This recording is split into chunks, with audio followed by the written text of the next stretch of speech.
그래서 그러면 가급적 공제를 지금 강의를 하고 있는데 이게 꼭 필요한 거냐? 이게 시중에서 보면은 너무 요건도 복잡하고 사후 관리 때문에 아예 이제 공제를 포기하고 계신 경우도 많이 있으시거든요. 그래서 필요성에 대해서 살펴보도록 하겠습니다. 우선 이제 비상장법인의 가업상속 공제 필요성에 대해서 살펴보겠습니다. 비상장법인 같은 경우에는 세법상 주식평가가 이제 이렇게 되는 구조입니다. 그래서 중요한 거는 최근 3년간 순손익가치 같은 경우에는 순손익가치 가중평균의 10배를 적용하는데요.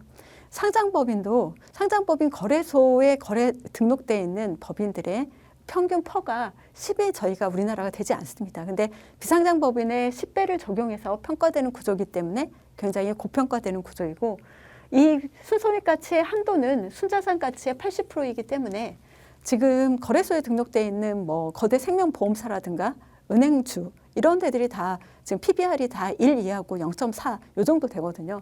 근데 이제 비상장법인을 그 PBR을 0.8로 해서 그 평가되는 구조입니다. 그러다 보니까 비상장법인의 주식평가가 일반적으로는 고평가돼서 그 고평가된 금액으로 상속세가 과세가 되는데 이 고평가된 금액을 양도가격으로 해서 환가할 수가 없습니다. 그렇기 때문에 비상장법인은 우선 가업상속 공제가 필요하다고 보시면 될 것 같고 그러면 비상장법인 주식으로 상속세를 물납하면 되지 않느냐 이렇게 생각하실 수 있는데 비상장법인 주식 같은 경우에는 부동산, 금융재산 등 다른 재산으로 상속세 납부하고 부족한 경우에 한해서 물납이 가능하기 때문에 결국은 알짜배기 재산인 뭐 아파트라던가 금융자산 이런 것들은 다 모두 상속세로 내고 결국 남은 비상장 주식만 상속받게 되는 결과가 될 수 있습니다. 그다음에 이 부분도 중요한데요.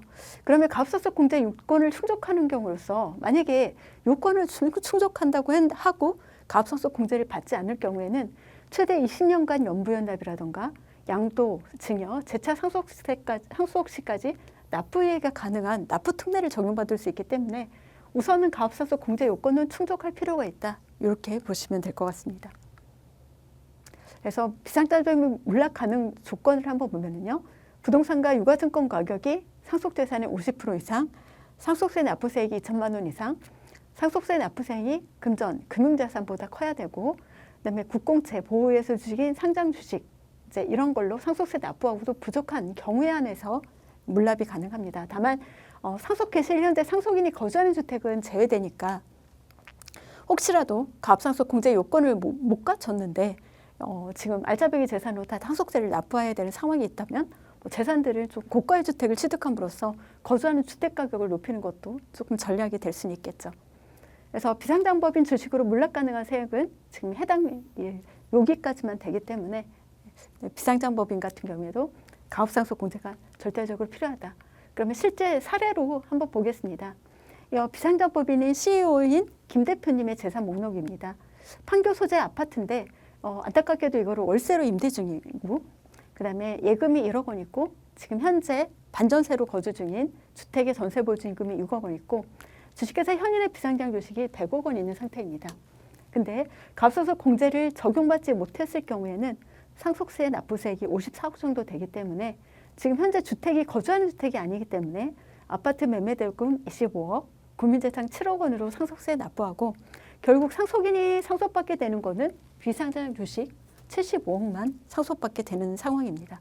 만약에 이제 자녀가 이 비상장법 주식을 법인을 운영할 수 없는 상황이고 그다음에 이게 주식을 사가는 사람이 없다고 했을 때는 정말 알짜배기 재산을 다 상속세로 납부하게 되는 결과가 되는 거죠.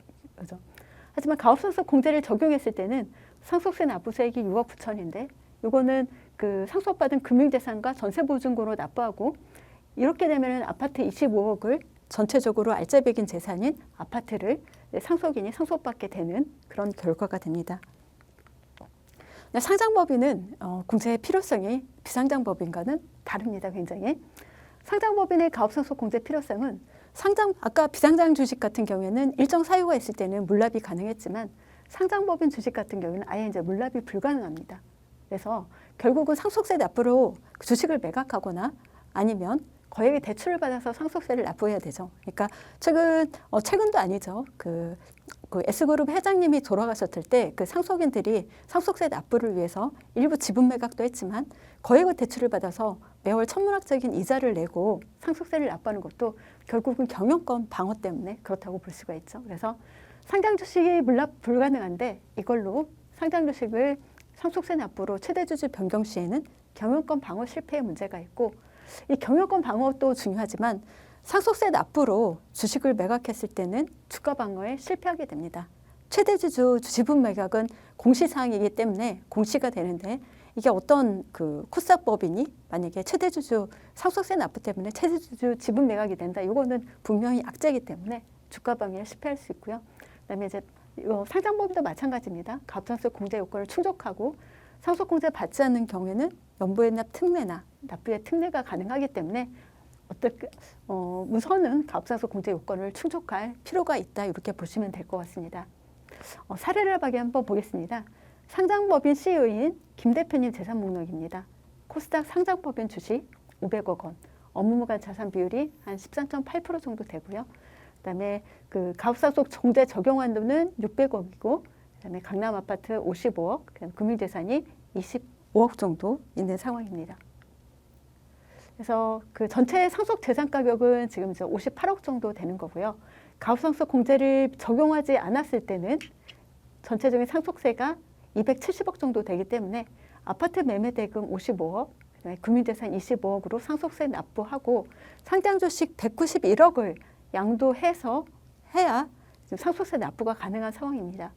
이렇게 납부를 하게 되면 이 지금 최대 주주 지분율이 20%로 떨어지기 때문에 혹시 기관들이 큰 비율로 들어와 있거나 이렇게 한 경우에는 경영권 유지를 실패할 수 있고, 7만 원이었던 주가는 6만 원대 이하로 또 하락하게 돼서 주가 방어에 실패하게 됩니다. 하지만 가압상속 공제를 적용했을 때는 상속받은 재산 25억인가 상속이 보유 현금으로 상속세를 납부해서 경영권은 35% 그대로 유지를 하고 주가도 그대로 유지를 하게 됩니다. 어제 제가 이제 그 얘기를 들은 사례인데, 코스닥 상장법인이 주식평가액이 500억 정도 되고 지분율이 20%, 올해 이제 개정된 세법으로도 20% 미만이어서 전체적으로 아무것도 적용을 받지 않는 그런 조금 안타까운 사례를 볼 수 있었는데요. 오히려 이제 상장법인들이 요건을 갖추지 못한 경우가 많습니다. 그래서 상장법인도 이러한 측면에서 가압상속 공제가 분명히 필요하다, 이렇게 보시면 될 것 같습니다. 다음 시간에는 가장 중요한 가압상속 요건편에 대해서 살펴보도록 하겠습니다.